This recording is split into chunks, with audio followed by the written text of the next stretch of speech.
The street was quiet, the kind of quiet that makes you notice the sound of your own shoes hitting the pavement. It was a Tuesday afternoon, just like any other. But for the 17-year-old boy walking home, the world felt like a movie playing in slow motion. He was just a teenager, trying to get through high school without too much trouble.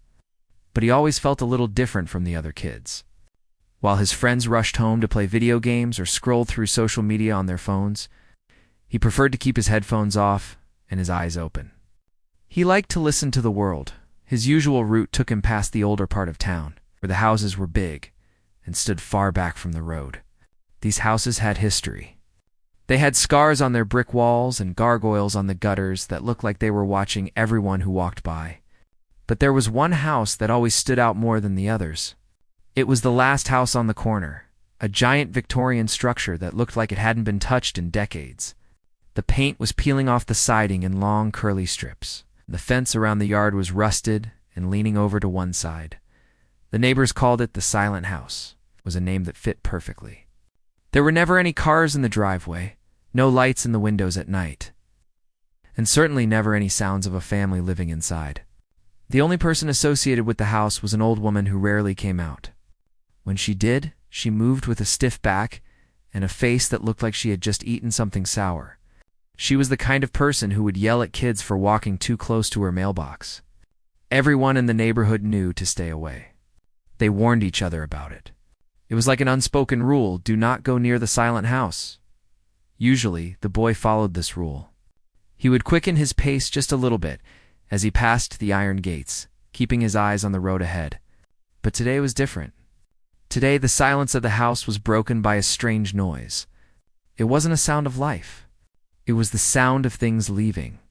As he got closer to the corner, he saw a large truck parked in the overgrown driveway.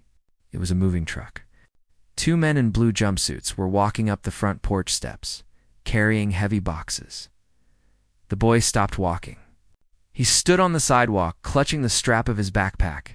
He felt a strange pull in his chest. He was curious. Why would anyone be moving out of a house that looked like it was falling apart? Or maybe, he wondered, was the old woman finally leaving? The thought made him nervous. He had lived in this town his whole life, and that house had always been there, like a spooky landmark. If she left, who would move in? Would they tear it down? Without really thinking about it, the boy took a step off the sidewalk, then another step. He told himself he just wanted to get a closer look at the truck.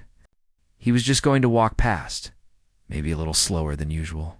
But as he got closer to the gate, the front door of the house swung open. One of the movers had left it wide open to make it easier to carry boxes. And there it was. Through the open doorway, past the piles of cardboard boxes and the dust motes dancing in the afternoon sun, he saw it. It stood in the middle of the hallway, grand and dark and beautiful. It was a piano. Not just an ordinary upright piano that you might find in a school music room. This was a grand piano. It was black as midnight, with a glossy finish that reflected the light coming in from the door. It looked like a giant beast sleeping in the shadows of the empty house. The boy's breath hitched in his throat. He loved music more than anything else in the world. It was his escape. He couldn't afford lessons, and his family didn't have much money. But he had spent hours watching videos online, memorizing how the players moved their fingers. He had memorized the sounds. Music was the only thing that made him feel like he was truly good at something. Seeing an instrument like that, sitting abandoned in a dusty hallway, felt like finding a treasure. He forgot about the warnings. He forgot about the scary old woman. He forgot that he was trespassing. His feet just seemed to move on their own. He walked up the gravel driveway, past the movers who were too busy arguing about which box was heavier to notice a teenage boy slipping past them. He stepped onto the porch. The wood creaked under his weight, sounding loud in the quiet afternoon. He stood at the threshold. The air inside smelled old. It smelled like wood, dust, and dried flowers. It was a heavy smell, the smell of time standing still, but he couldn't take his eyes off the piano. It was magnificent. The lid was propped open, revealing the strings and hammers inside. Even though it was sitting in a dark, empty room, it seemed to glow. It looked lonely, waiting for someone to bring it to life. He took a slow step into the house. His heart was beating fast, thumping against his ribs like a bird trapped in a cage. He knew he shouldn't be inside. He knew if he got caught, he would be in huge trouble. But the pull was too strong. He walked across the hallway, his sneakers making soft, scuffing sounds on the dusty floor. He stopped right in front of the instrument. It was even bigger up close. It looked powerful. Slowly, nervously, he reached out a hand.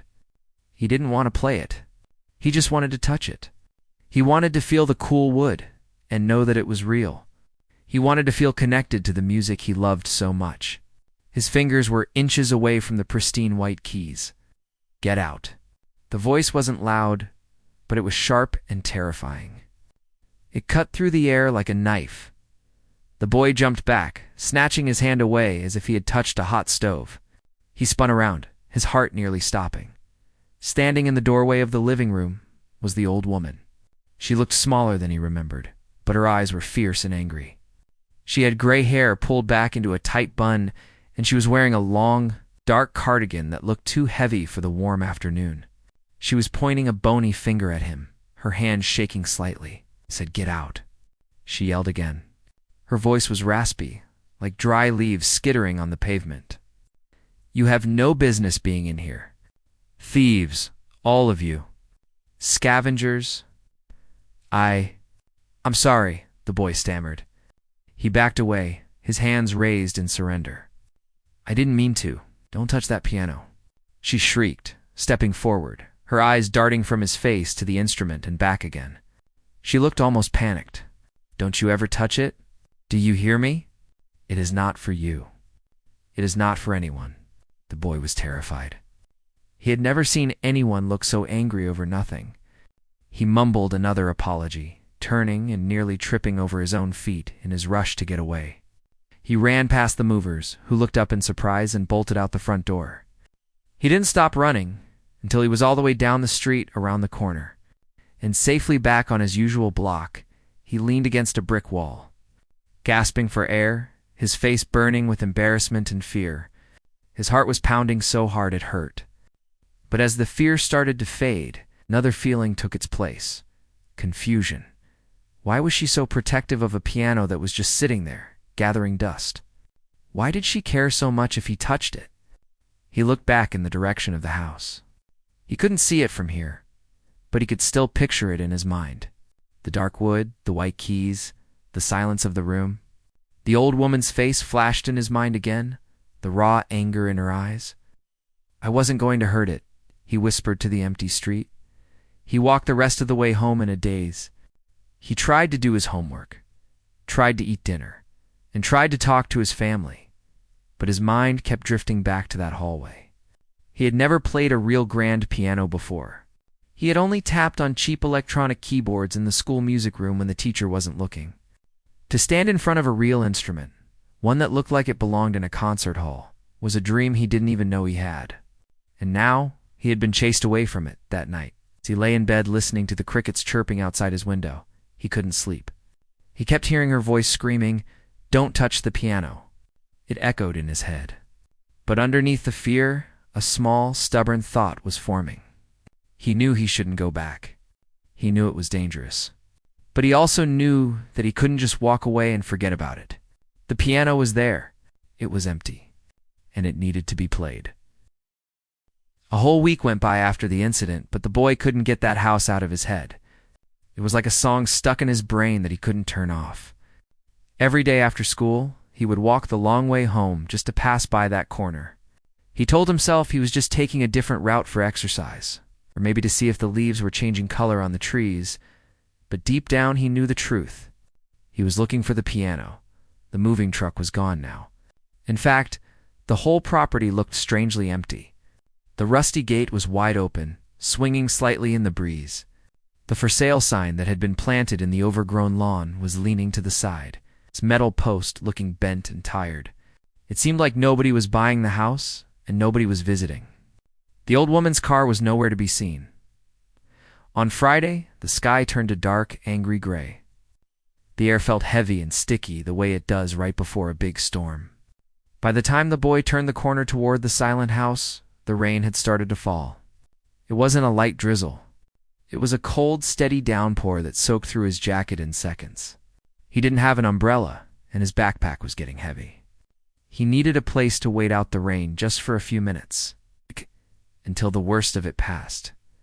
He looked up at the old Victorian house. It loomed against the dark sky, looking even more gloomy than usual. The porch was deep and covered by a roof. It was dry there. It was inviting. He hesitated for a moment. The memory of the old woman screaming at him flashed through his mind. He remembered the shaking finger and the anger in her voice. He knew that if she caught him near her property again, she might call the police. But the rain was coming down harder now, plastering his hair to his forehead. The cold water was trickling down the back of his neck.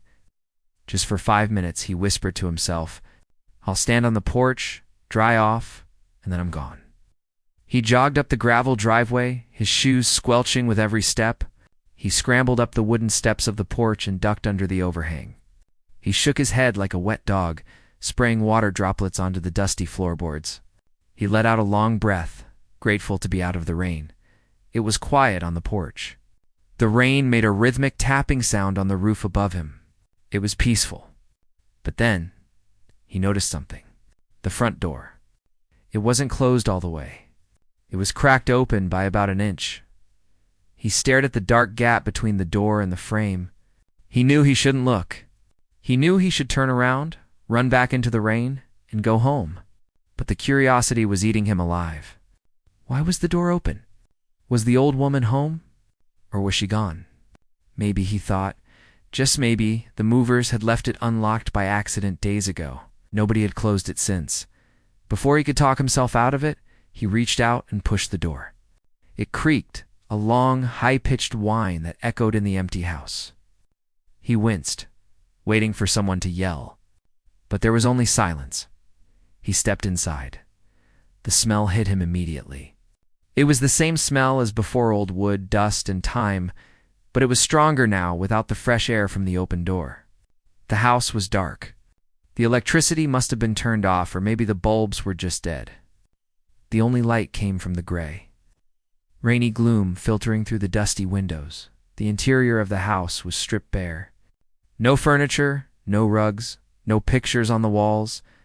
It looked like a skeleton of a home. The floors were bare wood, stained in places where heavy furniture used to sit. It felt sad and hollow. But as his eyes adjusted to the dim light, he saw it. Standing in the middle of the vast, empty hallway like a dark monument was the grand piano. It hadn't been moved. It was still there. The boy felt his feet moving before he made a decision to walk. He moved deeper into the house, the shadows swallowing him up. As he got closer, the piano seemed to grow larger. It was beautiful in a lonely sort of way. The black finish reflected the gray light from the window, making it look almost liquid. It was out of place in this empty, decaying house. It looked like a king sitting on a throne in a ruined kingdom. He walked up to the bench. It was a simple leather bench, worn smooth on the edges. He looked around one last time, checking the shadows in the corners of the room. The house felt dead, but he felt incredibly alive. His heart was hammering against his ribs, harder than it had when he was running from the rain. "I'll just play one note," he thought. "Just to hear what it sounds like? Nobody will know." He sat down on the bench. It squeaked slightly under his weight, the only protest in the silence. He lifted his hands. His fingers were trembling, not just from the cold, but from excitement and fear. He felt like he was defying a god. He remembered the old woman's words screaming in his head. Asterisk, don't touch the piano. Asterisk, but he was touching it now. He rested his fingertips gently on the white keys. They were cool and smooth. The feeling sent a shiver down his spine. He pressed down. A single note rang out. Ping. It wasn't just a sound. It was a physical vibration that he felt in his fingertips and traveled up his arm. It was a deep, rich sound, so much fuller and clearer than the plastic keyboards at school. The note lingered in the air, floating up to the high ceiling and fading away slowly. The boy held his breath, waiting for the old woman to appear and start screaming again. But the house remained still. He pressed another key, then a third. He played a simple chord, a C major. The sound filled the empty hallway. It was beautiful. It was the most beautiful thing he had ever heard in his entire life. The acoustics in the empty house were amazing. The notes bounced off the bare walls and floor, surrounding him in a bubble of music. He forgot about being cold. He forgot about being wet. He forgot about the trouble he could get in. He closed his eyes and let his hands explore the keys. He didn't know how to read music, but he had a good ear. He had taught himself a melody by watching a video of a famous pianist online. He had practiced the finger movements on his desk at school, on his knees at the dinner table, over and over again until they were burned into his muscle memory. He took a deep breath, and his fingers began to move. He started playing the first few notes of Beethoven's Moonlight Sonata. He knew it was a famous piece, maybe too famous, but it was the only song he knew completely. He wasn't perfect. His fingers slipped a few times, hitting a wrong note here and there. His timing was a little shaky because his hands were shaking. But despite the mistakes, the emotion was there. The slow, haunting melody drifted through the silent house. It felt like the piano was waking up from a long sleep. It felt like it was thanking him for playing it. He played the first section, the sad, slow part that sounds like tears falling on glass. He was completely lost in the music. The outside world didn't exist anymore. There was no rain, no school, no angry neighbors. There was just him and the music. He felt a lump form in his throat. He didn't know why, but playing this made him want to cry. It felt like he was pouring all his loneliness, all his teenage confusion, into the instrument. He reached the end of the phrase and let the notes fade into silence. He sat there for a moment, his hands hovering over the keys, listening to the echo die away. He felt a sense of peace he hadn't felt in years. But then, the silence was broken. A floorboard creaked. It wasn't the squeak of the bench. It was a heavy, deliberate step coming from the dark hallway to his left. The boy's eyes snapped open. His heart stopped. The blood drained from his face. He froze, his hands still hovering over the keys.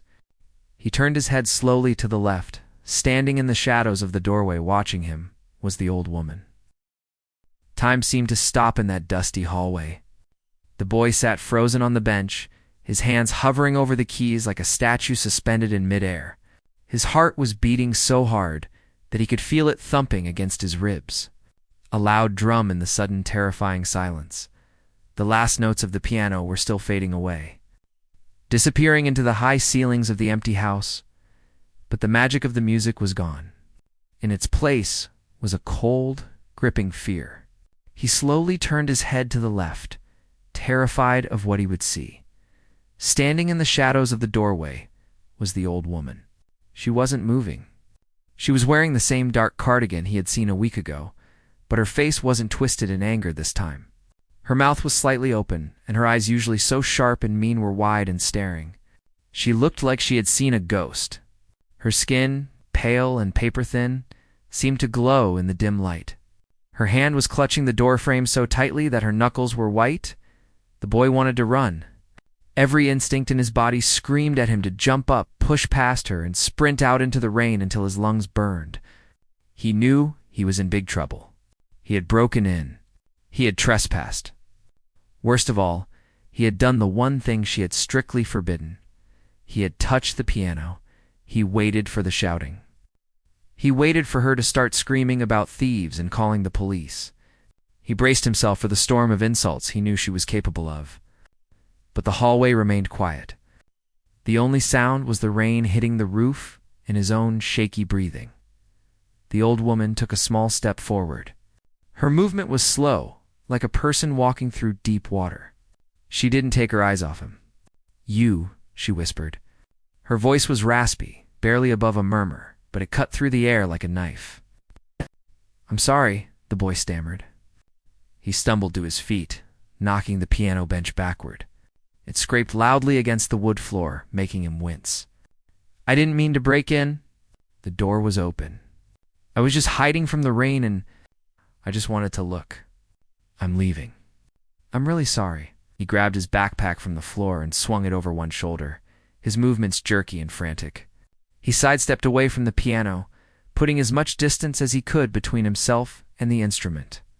He kept his eyes on the floor, too scared to look at her face, but also too scared to look away in case she lunged at him. "Wait," she said. It wasn't a shout. It was a command, but a soft one. The boy froze with his hand on the back of a nearby chair. He looked up. The old woman had walked past him and was now standing directly in front of the piano. She reached out a trembling hand and touched the smooth black lid. She ran her fingers gently along the wood, the same way the boy had done just minutes ago. "You played that?" she said, her back to him. She sounded confused. "You played Moonlight Sonata." The boy shifted his weight nervously. I tried. It wasn't very good. I messed up a lot. I'm not a real pianist. I just like it." She turned around to face him. Her expression had changed completely. The anger was gone. In its place was a look of deep sadness, mixed with a strange kind of wonder. She looked at him, really looked at him for the first time. She saw his wet hair, his soaking jacket, his cheap sneakers, and the fear in his young eyes. "How do you know that song?" she asked him. Her voice was trembling now. "Who taught you?" "Nobody taught me," the boy answered honestly. He figured he had nothing left to lose. He was already caught. "I can't afford lessons. I just watch videos on the internet. I memorize what the hands do. I practice on the keyboards at school when the teacher isn't looking." The old woman let out a short, breathy laugh. It was a dry sound, like dead leaves crunching. "You taught yourself Beethoven on a school keyboard." She shook her head slowly. "And you came here, to my house?" She looked back at the piano. "I haven't heard that song in this room for 30 years, she whispered. The boy was confused. This wasn't the reaction he had expected. "I thought you hated the piano," he said carefully. "Last week you yelled at me. You said, 'Don't touch it.'" "I did hate it," she admitted softly. She walked over to the bench and righted it, then sat down slowly. It seemed to take a lot of effort for her to move. "I hated it because it reminded me of him. My husband. He played this every Sunday. He played it beautifully, perfectly. When he died, the music died with him. I couldn't bear to look at it. It felt like a black hole in the middle of my house, eating up all the memories." She traced her fingers over the keys, but she didn't press them down. "I told everyone to stay away. I told myself I would sell it or burn it or let it rot, but I couldn't touch it myself. And I couldn't let anyone else touch it because I was afraid they wouldn't love it the way he did." The boy stood still, listening. He felt like he was intruding on something very private, but he couldn't make his feet move. "But then," she continued, looking up at him, "I heard you. You made mistakes. You played with hesitation. But it was real. It was raw. It wasn't perfect like his was. It was full of emotion. It sounded like a heartbeat." She sighed deeply, and her shoulders slumped. "For 30 years, this room has been silent. And today, for the first time, it didn't feel like a tomb. It felt like a home again." The boy didn't know what to say. He felt a lump forming in his own throat. He looked at the old woman, realizing that she wasn't just a mean neighbor. She was a lonely widow who had been hurting for a very long time. She wasn't guarding a piece of furniture. She was guarding a broken heart. "I should go," the boy said again, but his voice wasn't as frantic as before. "My parents will be wondering where I am," she said. "You should go," turned toward the door, relieved that he wasn't going to be yelled at or arrested. He took a few steps, his wet shoes making squelching noises on the floor. "Stop," she said again. The boy paused and looked back. She was still sitting on the bench, staring at the keys. "You play with your heart," she said, not looking at him. "Even if your hands are untrained, you play with your heart. That is a rare thing. A teacher can fix your hands, but nobody can teach you to play with your heart. You either have it or you don't." She turned her head to look at him. Her eyes were watery, but there was a spark in them now. A tiny flicker of life. "I am moving, you know. The house is sold. They are coming to take the piano tomorrow. It's going to an auction. Strangers will buy it. They will probably put it in a hotel lobby or a fancy restaurant. It will just be decoration. The boy felt a sudden pang of sadness. They're taking it away? They have to, she said. I can't take it with me. I'm moving to a small apartment across town. No room for a grand piano? She fell silent for a moment, thinking. The rain was still pouring outside, but inside, the atmosphere had shifted completely. The boy felt an invisible tether connecting him to the piano, to the music, and to this old woman. You said you taught yourself. She asked him. Yes, and you like this piece? It's my favorite, the boy said. The old woman stood up. She looked tired, but she stood up straighter than she had when she first appeared in the doorway. She looked at the boy with a serious expression. I want to make a deal, she said. Don't touch the piano, unless you are willing to come here every day and learn to play it properly. The boy blinked. What? She walked over to him. She wasn't scary anymore. She just looked like an old lady who had found a reason to smile. I can't give you the piano. I need the money from the sale. But I have 2 weeks before I have to be out. I have time. My husband, he was a teacher before he got sick. I watched him teach for years. I know how to teach. I can fix your hands. The boy's mouth fell open slightly. He couldn't believe what he was hearing. You want to teach me? Here. Yes, she said. You play for me until I move away? You come every day after school. You practice. You learn the correct notes, the correct fingering, the technique. And in return, you play for me. You fill this house with music again before I leave? Why? The boy asked. Why me? You don't even know me, 'cause you broke into my house to be near a piano, she said softly. Because you play like the world depends on it. And because I don't want the last song played in this house to be a memory of 30 years ago. I want the last song to be the future. She looked at the clock on the wall. It is late. Go home. Go get some dry clothes. But think about it. If you want to learn, be here tomorrow at 4 o'clock. And don't come to the back door. Come to the front. The door will be unlocked. She gestured toward the exit. I'll go. Before I change my mind and call the police. The boy didn't need to be told twice. He nodded, a small, nervous smile tugging at the corners of his mouth. Okay, tomorrow, 4 o'clock. I'll be here. Good, she said. Now go.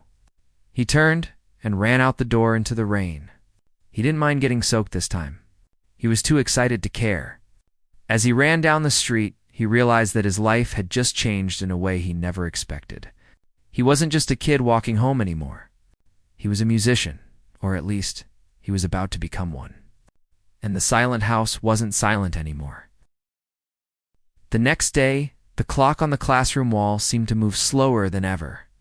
The boy sat at his desk, tapping his pencil against his notebook, but he wasn't really listening to the teacher. He was watching the second hand crawl around the dial. Every time it ticked, his heart jumped a little. He couldn't focus on math or history. His mind was already back on that porch, wondering if the old woman had changed her mind. Maybe she was just in a strange mood yesterday because of the rain. Maybe she would be angry again today, when the final bell rang. Signaling the end of the school day, he was the first one out the door. He didn't stop to talk to his friends. He didn't go to his locker to grab things he didn't need. He walked straight out of the building and headed for the old part of town. The sun was actually shining today, which made the neighborhood look different. It looked less creepy and more like just a place that had been forgotten by time. As he turned the corner, he saw the house. It looked huge against the blue sky. The for sale sign was still there, leaning crookedly in the yard. He walked up the driveway, his stomach doing flips. He stopped at the bottom of the porch steps. He hesitated. He fixed his jacket, took a deep breath to calm his nerves, and climbed the stairs. He reached for the doorbell, but then he remembered what she had said. Asterisk, the door will be unlocked. Asterisk, he pushed the heavy wooden door open. It swung inward without a sound. He stepped inside and closed the door gently behind him. The house smelled different today. It didn't smell like dust and old wood as much. It smelled like lemon polish and fresh air. The windows were actually open, letting a breeze blow through the sheer curtains. The shadows in the hallway weren't as dark as they were before. He walked toward the piano. The old woman was sitting on the bench, waiting for him. She was wearing a different sweater today, a soft blue one, and her hair was pulled back neatly. She looked up as he approached. She didn't smile exactly, but her face wasn't angry either. She looked serious. "You were late," she said. The boy looked at his watch. "It's 3:58, he said. "You said 4 o'clock. "Punctuality is the most important rule of music," she said, standing up. "If you cannot be on time, you cannot be trusted to keep the rhythm. But you are here. That is a start." She moved aside and pointed to the bench. "Sit." The boy sat down. He felt small, sitting in front of the massive instrument, but he also felt a strange sense of belonging. He rested his fingers on the keys, ready to play the song he played yesterday. But she reached over and gently pulled his hands away. "Not yet," she said. "First, we must learn how to sit." For the next hour, the boy didn't play a single song. The old woman corrected his posture. She made him sit closer to the edge of the bench. She adjusted the height until his forearms were parallel to the floor. She told him to curve his fingers, like he was holding a small ball under his palm. "You were playing with flat fingers yesterday," she told him. "That sounds like an elephant stomping. We want to make the piano sing, not stomp. If your fingers are curved, you have more power. You have control." It was hard work. His hands and arms began to ache from holding the new position. He was bored at times. He just wanted to play the loud, fast parts of the song he liked. But every time he slumped or let his wrists drop, she would tap them with a ruler she had pulled from her pocket. "Focus," she would say. "This instrument is not a toy. It is a living thing. If you treat it with respect, it will give you beautiful sounds. If you are lazy, it will sound like noise." She was strict, much stricter than any teacher at school. She didn't praise him. She just corrected him, over and over again. But as they worked, the boy noticed something changing. The piano sounded better. When he hit a simple chord just to practice the shape of his hand, the tone was clearer. It rang out like a bell. "Who was your husband?" the boy asked suddenly. During a break while he was shaking out his hands, the old woman looked at him, surprised by the question. She looked out the window for a moment, watching a bird fly past. "His name was Thomas," she said softly. "He was a pianist. He played in concert halls all over the world. He could play anything. He could make people cry with just a few notes. We bought this house when we retired. He wanted a quiet place to teach." She paused, her hand resting on the fallboard of the piano. "He got sick very fast. His hands, they were the first thing to go. He lost the strength to hold them up. He couldn't press the keys anymore. It broke his heart. He died just a few months later." She looked down at the boy. "After he died, I closed the lid. I closed the door. I was angry that he was gone, and I was angry that the music was gone. I didn't want to hear anyone else play because I knew it wouldn't be him." The boy looked at his own hands. They were rough from playing outside with short fingernails. "So why let me play? I'm definitely not as good as a concert pianist." "No," she said, looking at him with a serious intensity. "You are not. You play with mistakes. Your timing is terrible. But yesterday, when you played, you weren't trying to show off. You were trying to speak? That is what Thomas did. He didn't just press keys. He told stories. I see a little bit of that in you." She straightened her back and clapped her hands once. "Enough talk. Show me the melody again. But remember the curve of your fingers." The boy turned back to the piano. He took a deep breath, placing his hands in the position she had taught him. He started to play the Moonlight Sonata. It was harder to play it the right way. His muscles were fighting the new shape, and his brain had to think about every single finger. At first, it was slow and jerky. He missed a note and winced, waiting for her to scold him. "Stop," she said. "Do that again." "The note you hit was sharp." "Why?" "My thumb slipped," he said. "Keep your thumb tucked under," she said. She reached out and gently moved his thumb into the right place. "Now try." He played the phrase again. This time, it was smooth. Better, she said. It was the closest thing to a compliment he had heard all day. They practiced like this for 2 weeks. It became a routine. Every day at 4 o'clock, the boy would arrive and the old woman would be waiting. Slowly, the house began to change. It wasn't dusty and dark anymore. It felt alive. The music filled the empty halls. The boy learned more than just notes. He learned about the history of the music. She told him stories about the composers, about their lives and their struggles. She told him that music wasn't just about being perfect. It was about sharing a feeling. She taught him that silence was just as important as sound, that the pause between notes was where the emotion lived. On the last day of the second week, the boy arrived and saw a large delivery truck parked outside. His heart sank. He knew what this meant. He ran up the steps and into the house. The house was bare again. The few boxes that had been in the corner were gone. The piano was the only thing left. The old woman was standing by the window looking out at the street. She had her coat on and a small suitcase at her feet. "They are here for the piano," she said without turning around. "They are taking it to the auction house." The boy felt a lump in his throat. He couldn't believe it was over. Just when he felt like he was actually getting good, just when he was starting to understand the instrument, it was being taken away. "I don't want you to sell it," the boy blurted out. "I want to keep playing it." The old woman turned to face him. She looked tired, but her eyes were kind. She walked over to him and placed a hand on his shoulder. "I know," she said, "but I can't keep it. I have nowhere to put it. And besides, a young man like you shouldn't be playing on an old woman's piano forever." She walked over to the piano and opened the lid. She sat down on the bench and patted the empty space next to her. "Sit," she commanded. One last time. The boy sat down next to her. He could smell her perfume, a faint scent of lavender. "You're going to play for me," she said, "and you're going to play it correctly. No mistakes. Curve your fingers. Feel the music." He took a deep breath. He placed his hands on the keys. He didn't look at his fingers anymore. He knew where they were supposed to go. He closed his eyes.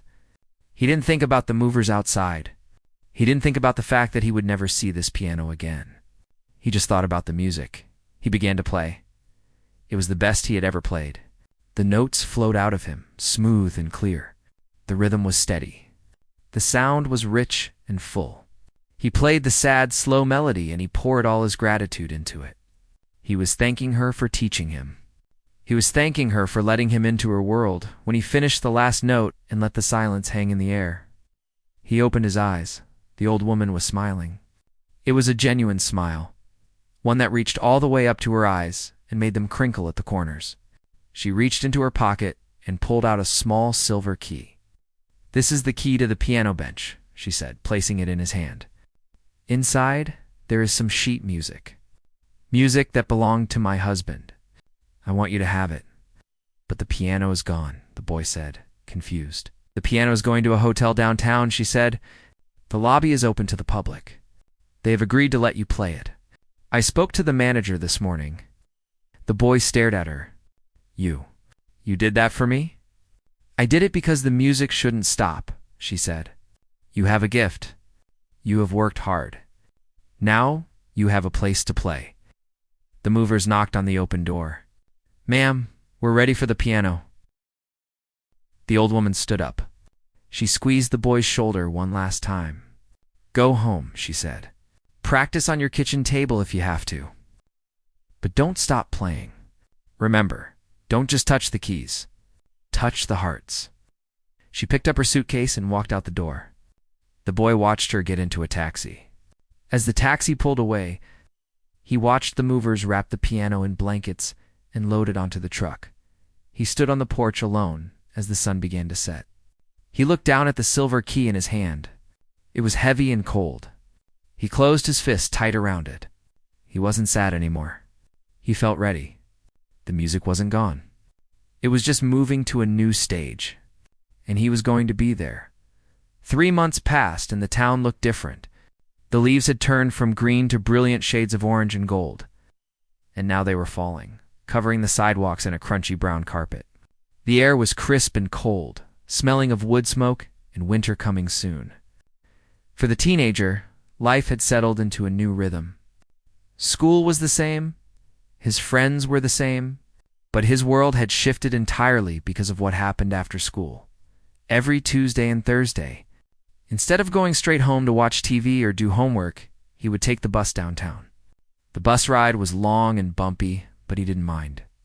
He would stare out the window at the passing shops and office buildings, his fingers silently moving on his knees, practicing the scales the old woman had drilled into his head. Curve the fingers. Keep the wrists loose. Breathe. He would get off at the stop in front of the Grandview Hotel. It was a fancy place, much fancier than anywhere he had ever been. It had tall glass doors that sparkled, uniformed doormen standing at attention, and a lobby that smelled like expensive coffee and flowers. In the center of that lobby, sitting on a raised platform with a small spotlight shining down on it, was the piano. It was the same grand piano from the silent house. It didn't look lonely anymore. The wood was polished to a shine so bright it looked like a mirror. The brass pedals gleamed under the light. It looked like it belonged there, like a king holding court in a palace. The first time he walked in, he was terrified. He was wearing his sneakers and his old jacket, while everyone else in the lobby was wearing suits or fancy dresses. He felt like everyone was staring at him, wondering who this kid was and why he was walking toward the expensive instrument. He kept his head down, clutching his backpack straps, and sat on the bench. The manager had been skeptical at first, just like the boy expected. But a phone call from the old woman had cleared the way. She had vouched for him. She had told the manager, "He plays with his heart. Let him play, and your guests will thank you." So the boy played. At first it was hard. The lobby was noisy. Phones were ringing, people were checking in, elevator bells were dinging. He felt self-conscious, hunched over the keys, trying to make himself small. He played simple songs, scared to make a mistake. But then something started to happen. People noticed. A man in a business suit, tired from a long day of meetings, stopped checking his phone and leaned against a pillar to listen. A couple holding hands slowed down as they walked past, smiling at the music. A little girl pointed at the boy, spinning around to the rhythm. The noise of the lobby seemed to fade into the background. Pushed away by the sound of the piano, the boy began to grow confident. He realized that the music he was making was a gift. It was changing the mood of the room. It was making people relax. It was making them happy. He started to play louder, with more expression. He played the Moonlight Sonata, of course. But he also played jazz songs he learned from the radio and classical pieces. The old woman had given him in the sheet music. He kept the silver key on a chain around his neck, tucked under his shirt. It was his good luck charm. Sometimes when he played a difficult section and his fingers felt like they were going to tangle up, he would touch the key through his shirt, and he would hear the old woman's voice in his head. Don't just touch the keys. Touch the hearts. One afternoon, about a week before Christmas, the lobby was busier than usual. There was a wedding party getting ready in the ballroom, and guests were arriving from all over the city. The boy was tired.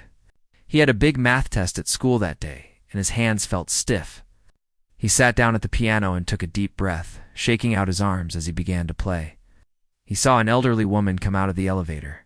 She was moving slowly, using a cane. She was wearing a smart coat and a hat with a flower pinned to it. The boy's fingers stumbled over a chord, and he missed a note. He looked up and gasped. It was her. It was the teacher. She didn't look like the scary ghost from the silent house. She didn't look like the tired woman who moved away. She looked vibrant. Her cheeks were rosy from the cold air outside, and her eyes were bright. She was watching him with a look of intense pride. The boy didn't stop playing. He smiled, a wide, genuine smile that lit up his face. He put more energy into the music, pouring all his joy into the song. He played for her. He played to show her that he hadn't wasted the opportunity she gave him. She walked slowly across the lobby, ignoring the busy people rushing past her. She came right up to the edge of the piano. She stood there and listened to the final bars of the song. When the boy hit the last chord and let his hands rest on his lap, the small group of people who had gathered to listen broke into polite applause. The old woman didn't clap. She just nodded once, a slow, deliberate nod. Better, she said, her voice carrying that familiar rasp, but sounding warmer now. Hi, the boy said, spinning around on the bench to face her. I didn't know you were coming back to town. I came to see some friends, she said. And I came to hear if a promise was kept. She looked at the piano, then back at him. This room. It has life. That is what was missing in my house. You have given this instrument a purpose again. I play here every week, the boy said. People actually listen. It's amazing. Shh. I told you, she said. She reached into her purse and pulled out an envelope. I have something else for you. Since you have been taking care of my piano, she handed him the envelope. It was thick and heavy. What is this? He asked, taking it carefully. Open it when I leave, she said. But know this, that is not charity. That is payment. For the music you brought to my house before I left, and for the music you are bringing to this city? The boy started to protest. You don't have to pay me. I love playing. You already gave me the piano well access to it. And now I am giving you a future, she said firmly. Do not argue with an old woman. She chuckled softly, a sound that made the boy smile. She leaned forward and rested her hand on his shoulder, just like she did on that last day in the empty house. You have a gift, young man. Don't waste it. Don't let the world make you hard. Keep that softness in your heart when you play. That is where the magic comes from. She squeezed his shoulder and turned to leave. Will I see you again? She stopped and looked back over her shoulder. Perhaps, she said, but keep practicing. If you are still playing in a year, I might come back for a concert. The boy watched as she walked toward the glass doors. A doorman hurried to open them for her. She stepped out into the cold afternoon air and disappeared into the crowd. The boy sat there for a long time, just looking at the empty space where she had stood. The lobby was noisy again, full of the sounds of the city. But inside, he felt a quiet peace. He opened the envelope just to peek. Inside, he saw a stack of money. It was more money than he had ever seen in his life. It was enough for a real keyboard. It was enough for lessons. It was enough for a future he hadn't dared to dream of. He closed the envelope and put it safely in his backpack. He turned back to the piano. The keys seemed to glow under the spotlight. He placed his hands on them, feeling the cool ivory. He didn't feel like a trespasser anymore. He didn't feel like the kid who wasn't allowed to touch the piano. He felt like a musician. He took a deep breath, closed his eyes, and began to play. The music floated up to the high ceiling of the hotel, filling the air with beauty, just as she knew it would. The warning, "Don't touch the piano," had echoed in his mind for so long, but now it was replaced by a new sound, the sound of his own voice, telling his own story, one song at a time.